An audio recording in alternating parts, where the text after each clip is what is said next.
Hello दोस्तों, आज हम बता रहे हैं क्लास 8 न्यू एनसीईआरटी बुक घातों का खेल। देखिए लिखा है राक्सकी विचार करती है कि यदि हम एक गुड़ के स्थान पर 1 रुपये के सिक्के प्रयोग करें तो मेरे भार के समान कितने सिक्के की आवश्यकता होगी। बताइए हम यह किस प्रकार ज्ञात कर सकते हैं। अनुमान लगाना है। क्या लगाना है? अनुमान लगाना है, तर्क लगाना है और सोचना है। क्या सोचना है देखेंगे। गणना के बिना सहज अनुमान की उत्तर क्या हो सकती है, लागत उत्तर क्या हो सकती है, बस अनुमान लगा लेना क्या उत्तर हो सकती है। दूसरा, अनुमान और सन्निकटन का उपयोग करके गणना कीजिए। दूसरा, उत्तर ज्ञात करने की आवश्यकता राशियों के मध्य संबंधों का वर्णन कीजिए। तीसरा, यदि आवश्यक जानकारी उपलब्ध न हो तो संभावित अभिधारणा और संघटन बनाइए।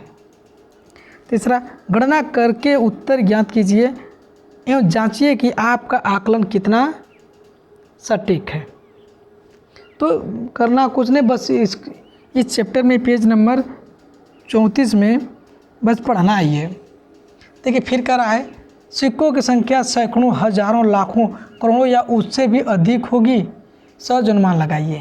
तो सिक्कों की संख्या सैकड़ा में हो सकती है और हजारों में हो सकती है, करोड़ों में नहीं। ये अनुमान लगा सकते हैं और कुछ भी हो सकता है। हम ये भी नहीं कह सकते हैं कि करोड़ों में भी हो सकता है, लाखों में भी हो सकता है। बाकी अनुमान लगाया जा रहा है वो सिक्का सैकड़ों में हो सकता है और हजारों में हो सकता है। अज्ञात मानने के लिए आवश्यक और संभावित अवधारणाएं तथा संकीर्तन का उपयोग करके उत्तर दीजिए। ध्यान दीजिए कि हम सटीक उत्तर नहीं अपितु एक योजित रूप से निकट आकलन को देख रहे हैं। मतलब हम एक सटीक उत्तर तो नहीं दे सकते हैं, आकलन ही के अनुसार बताना है, मतलब गौर करके ही बताना है आपको। देखिए वस्तु पूछता है क्या होगा यदि हम इसके अतिरिक्त 5 रुपये के सिक्के या 10 रुपये के नोट का उपयोग करें, यह कितने रुपये होंगे। अब ये तो उस समय बताएगा, पढ़ना ये। देखिए 1 रुपये के सिक्के का भार आप किस प्रकार ज्ञात कर सकते हैं। तो 1 रुपये के सिक्के का भार एक तराजू पे, छोटे से तराजू पे उसका वज़न करके हम बता सकते हैं कि उसका वज़न कितना है। देखिए सर्वप्रथम सहज अनुमान लगाइए और इसके पश्चात ज्ञात कीजिए। अनुमान लगाना है और कुछ करना नहीं है। देखिए क्या क्या का अनुमान लगाना है। अज्ञात विवरणों के विषय में आवश्यक संभावित अभिधारणाएं बनाइए और उत्तर ज्ञात कीजिए। वस्तु कहता है जब मैं वयस्क हो जाऊंगा तब मैं प्रत्येक वर्ष भार के सम्मान लेखन पुस्तिका दान करना चाहता हूं। राक्सकी कहती है जब मैं बड़ी हो जाऊंगी तब मैं प्रत्येक वर्ष अपने भार के सम्मान अन्य दान, अनाज या भोजन देना चाहूँगी। मतलब वही राक्सकी करे, जब हम वयस्क हो जाऊंगी तब मैं अपने वजन के अनुसार दूसरों को अन्नदान करूंगी, राशन दूंगी।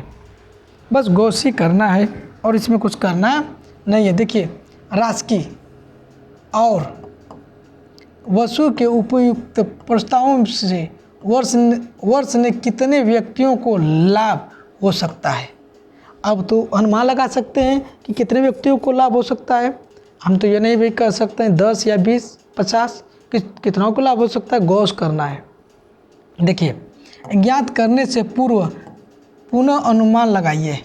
राक्सकी और वस्तु ने किसी को कहते हुए सुना, हमने इस स्थान तक पहुंचने के लिए 40 किलोमीटर की पद यात्रा की है, हम आज प्रातः जल्दी पहुंच गए। दूसरा, उन्होंने अपनी यात्रा कितने समय पूर्व प्रारंभ की होगी। अब ये भी तो अपनी अनुमान है। आगे बस यहीं तक है। ठीक है, पेज नंबर 34 बस वहीं तक है। Okay, thank you. अगला हम पेज नंबर 35 अगले चैप्टर में पढ़ाएंगे नेक्स्ट डे। ओके।